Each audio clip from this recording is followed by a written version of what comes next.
Good morning. After what I hope for you was a great weekend, welcome back to 2 Minutes to Win It.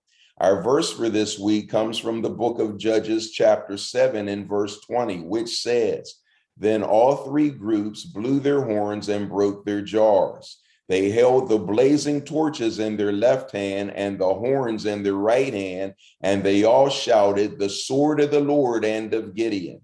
My friends, chapter 7, the entire chapter of the book of Judges, talks about the fascinating victory of Gideon and his band of 300 men over the mighty Midian army.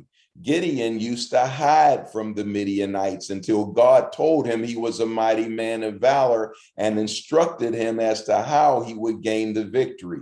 He had a band of 300 men, not nearly enough, but whittled down by the direction of God. And then by the help of God, doing some very unusual things, they gained with his assistance a very overwhelming, dramatic, dynamic victory.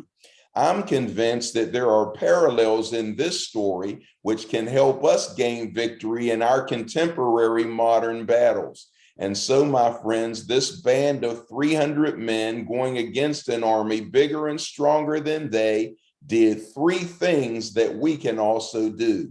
Number one, they blew their horns. Then number two, they smashed jars and held their light up high.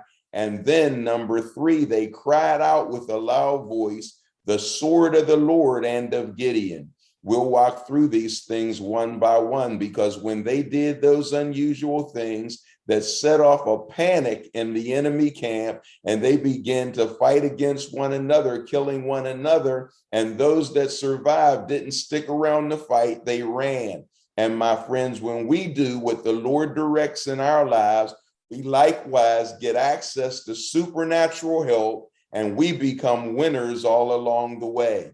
And so be blessed, you mighty men and women of valor, as we walk through the instructions further on in the week.